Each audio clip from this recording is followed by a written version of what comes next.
Welcome back, Irish fans. Breaking Out for His Voice podcast. Notre Dame's going home after one game in Brooklyn, a tough loss to Virginia Tech. And so that can be summed up by the phrase, one step forward, two steps back. Notre Dame would kind of get going offensively in the first half. Virginia Tech would counter with a run. Notre Dame couldn't get a stop. Second half, Notre Dame would get a stop. Couldn't hit a big shot to counter. And the same thing happened as the first half. They'd kind of get the offense flowing and they couldn't get stops. They couldn't get both of them to happen at the same time to make a big run. The two were kind of mutually exclusive, and Notre Dame's deficiencies were obvious in this one. They were obviously going to have to lean on their guards. Talked about it all week. The bigs were really going to get in trouble, and they did. Notre Dame's lack of a third big really shined through this week, and the blueprint is out for Notre Dame at this point. If you have two bigs who can get out on the perimeter and switch, guys who can hit the glass hard, get offensive rebounds, guys who can post up and stretch the floor a little bit and lengthen athleticism on the perimeter, then Notre Dame's going to have a really tough time beating you. And Virginia Tech has all those things. I don't know how many teams Notre Dame's going to see in the tournament. We'll talk about their status later, but say Notre Dame runs into one of those teams in the tournament, I certainly wouldn't bet on Notre Dame against those teams, even though their offense did flow a little bit better in the second half. They've really struggled against teams like that all year, and tonight was an example of that. So the blueprint on Notre Dame's out. If you can switch on the perimeter, if you have length and athleticism out there and some physicality on the glass, then you can really give Notre Dame some trouble. And Virginia Tech has all those things. They did that tonight, and it was really evident in the first half. And then second half, Notre Dame had no answer for them defensively. Keve Aluma and Justin Mutz, basically just like the first matchup, got whatever they wanted. Storm Murphy really turned it on, which was somewhat unexpected. Hunter Couture and Naheem Aline did some good things. Darius Maddox, Notre Dame held to, 4 points? Padula had 13. So the guards really chipped in too, but the big story was the bigs. 31 points between Aluma and Mutz combined. Aluma was 8 for 12 from the field. Mutz was 4 for 10. But Mutz grabbed 10 boards, switched out defensively, and made things hard on Notre Dame's guards. And this matchup was tough for Notre Dame. I said they were going to have to do it offensively, and they couldn't. They scored 75 points. It was good. Wasn't good enough. They were way out of character offensively, too much. They had a really slow start. Didn't get Dane Goodwin involved enough early. Blake Wesley was not great, to say the least. Well, not to say the least. I just think he was not great. There's a reason he got benched. I'll talk about that in a little bit.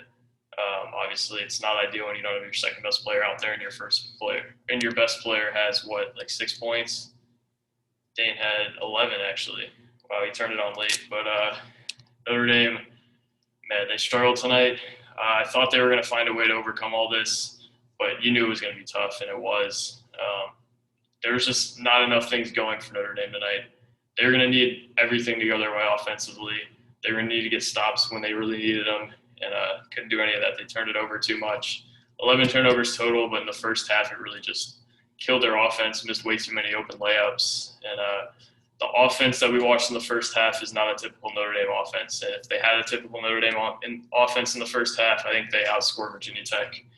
This was kind of like last year's Notre Dame team, the 2020/2021 Notre Dame team, where you're essentially relying on your guards to shoot you into a win. And Notre Dame relied on that today. That's not what good basketball teams do a lot of the time. And you can get a win like that once in a while. They did it against Duke last year. They did it against Pitt last year. Two good teams. But they couldn't do it this year. And Virginia Tech is way too good of a team to do that against and expect to win, especially when you have the type of talent that Notre Dame has and the type of veteran group that Notre Dame has. So the defense, I think, was the biggest issue tonight, honestly. We knew they weren't going to be in great shape. They were going to have to overcome it with the offense, obviously, and that didn't happen. But we knew they were in great shape. The matchup didn't favor them. What was going to matter most was, can they stop the guards? Because you knew they weren't going to stop the bigs. They shot 7 for 19 from 3, 36%, and the guards all chipped in with big performances. Storm Murphy had 14, Naheem Aline had 12, Hunter Couture had 9, Sean Padula had 13, Darius Maddox had 4 points on 2 for 5 shooting. So all the guards chipped in tonight for Virginia Tech. Notre Dame didn't really have an answer for them, and that's essentially their only hope defensively, is that they're going to force the bigs to beat them single-handedly, and they didn't do that. And that's ultimately what led to their demise defensively. Rebounding was also an issue. Cormac Ryan had that foul. I think it was Cormac. It was either Cormac or Paul. Late in the game, Notre Dame could have got that rebound, and then it's like a 6-point game. Notre Dame has the ball, but then there's that foul. Virginia Tech gets the ball back and they score. That's kind of a microcosm of what happened on that end of the floor tonight. And like I said, offense and defense were mutually exclusive tonight. One would happen, be great. You'd think Notre Dame would maybe have something in them, and the other would bring them down. And that's what happened last year far too often. We hadn't seen it much this year, but it happened tonight. And Notre Dame had a good end of the first half. They had a solid end of the second half, but just ultimately didn't do enough between those two areas and before those two areas to really make their mark on this one enough to win it. I'm going to talk resume for a second because I know that's important. Got a lot of stuff going through my head, so sorry if I missed something. But I think a loss tonight makes things a lot more interesting, to say the least. If you look at their resume versus all other bubble teams, I think it's a little bit better. The concerning thing, though, is they only have 2 quad 1 wins. UNC could get them a third tonight if they win and move into the top 30 and beat Virginia Tech tomorrow, stay in the top 30. That would be huge if UNC could do that and help them out, get them a third quad 1 win. But when you look at some of these teams on the resume, like Rutgers, Michigan, a lot of Wake Forest, they all have more quad 1 wins than Notre Dame. Indiana, all those teams have more quad 1s than Notre Dame. And that's what's a little scary to me. I think I would guess they're in. At the very least, they're in the play-in to me. But we know how analysts evaluate Notre Dame, but the scary part is we don't know how the committee evaluates them. And that's what I've been trying to say all day is if you look at their resume and think it's better than the other bubble teams, that's fine. But then the committee has to think the same thing as you. And we don't know if they think that. So that's the scary part about Selection Sunday. This could have put a bow on Notre Dame's resume and got them in for certain, but we're going to have to be sweating on Selection Sunday a little bit. I really hope Notre Dame avoids the first 4, but I wouldn't blame the committee all that much if they put them in after that. After considering their lack of quad 1s, they have 1 bad loss on their resume, and they ended the season with losing 2 out of 3. So Notre Dame hasn't put themselves in as great of a spot as I thought they were going to put themselves into, and tonight certainly didn't help their case. But I do think they're in. I think they've done enough throughout winning games that they're supposed to win and they should win. But you don't know what the committee thinks about them. It's kind of like college football. You have no idea what the committee thinks about these teams. Well, I guess college football you have more of an idea, actually, because you get the selection show. The committee just puts out, the top 16 teams? You have no idea what they think of Notre Dame. They could have thought Notre Dame had to win to get in tonight. And that's the really scary part. So I wouldn't bet money that Notre Dame gets in, but if I had to guess, I would say they get in just based off their resume compared to others. But Selection Sunday is going to be a little scary. Overall tonight, though, 1 step forward, 2 steps back. Offense and defense were mutually exclusive, and that's what can't happen against a team like Virginia Tech. You have to play almost perfect when you have such a poor matchup against Virginia Tech like Notre Dame did tonight. When you don't have a third big like that, when you can't score against guys on the perimeter who have length and athleticism, and when Dane Goodwin doesn't really have any points throughout the first half and isn't really involved in the offense. Paul Atkinson wasn't involved in the first half. The rest of your stuff has to be perfect, and it wasn't tonight. Virginia Tech's a horrible matchup for them. That's not making an excuse. I said that all week. So Notre Dame didn't do enough tonight. And going to get into players a little bit, just give my thoughts individually. Prentiss Hubb, I thought was really good tonight, actually. Obviously, 4 turnovers puts a damper on that, but Prentiss had 23 points, 8 for 12 from the field, 3 for 6 from 3, 50%, 4 for 5 from the line, got to the line a little bit, 5 assists. So the assist-to-turnover ratio is positive, and you're going to take that from Prentiss Hubb any day, especially with lack of production Notre Dame got from some other guys, specifically in the first half. And Blake Wesley's lack of production in the second half. You're going to take it from Hubb.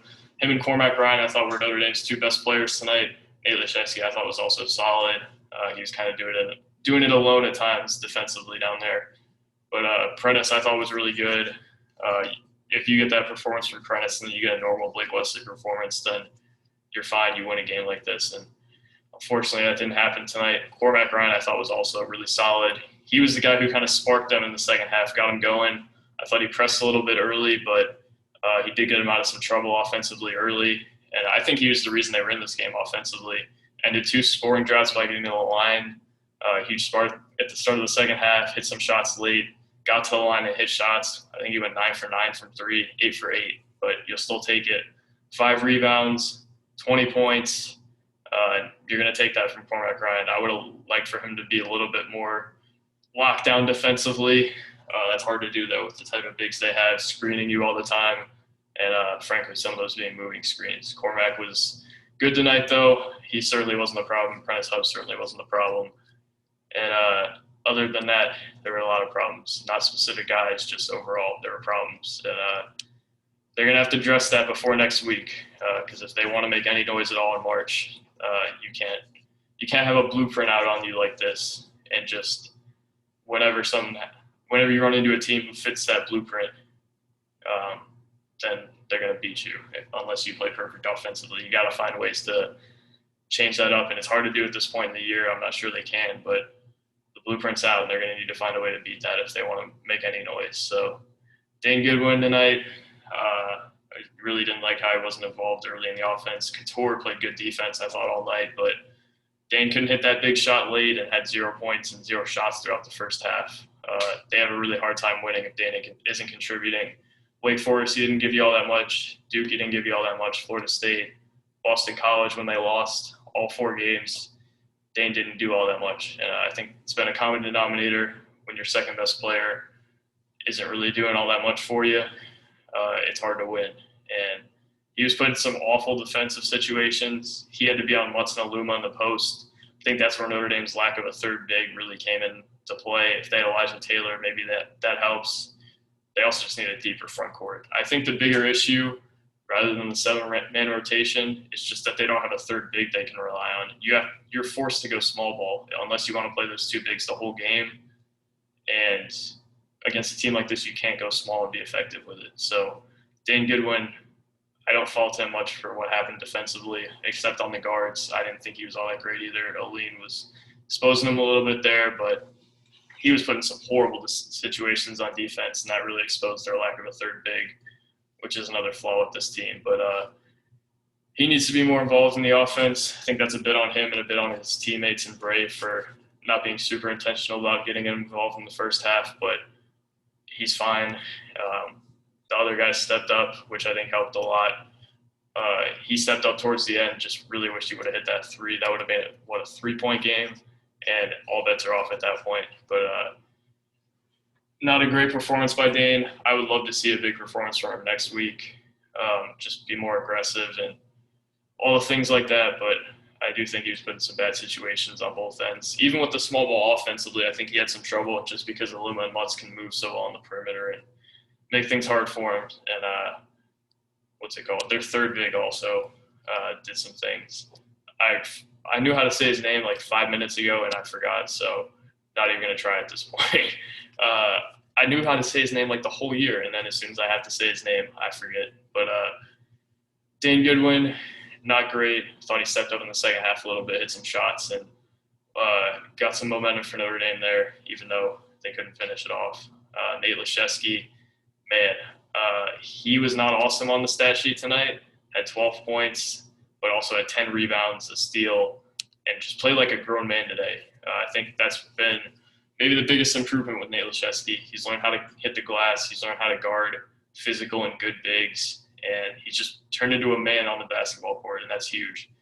You'd rather have a man out there than a boy for sure, especially when you don't have a third big and Atkinson's not playing all that well defensively. So shout out to Nate, 12 and 10 you'll take from him, especially with how little he was involved in their offense. Took 9 shots, I guess, but felt like he didn't have all that many touches until late. So Nate, you're going to take that from. I think he's really progressed, and I would love to have him back for a 5th year. I'd like to have anybody on this team back next year, even Prentiss Hubb, who I think a lot of people wouldn't have wanted back early, but regardless of what happened tonight, all these guys are good enough to come back next year and play for Notre Dame. So Nate Laszewski, I actually liked what I saw from him tonight.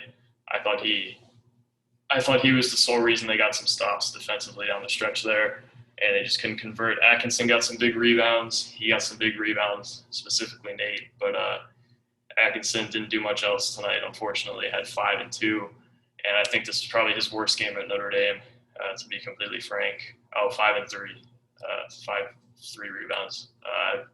There was garbage time, so he got that board, but he got abused by Mutz and Aluma like the first time. I don't want to pile on him, but man, 5 points from your third best player in terms of all ACC votes isn't going to cut it. And I think Paul would know that. Paul would acknowledge that he's got to be better tonight, and they needed him tonight. And they had some scoring droughts. His specialty is getting him out of those, and Cormac Ryan had to get him out after like 4-minute stretches. So Atkinson certainly needed more from tonight and didn't get it. But you take what you got, you take your lumps. And I think tonight was an example of why you need to get another big if you're going to bring Atkinson and Nate back next year.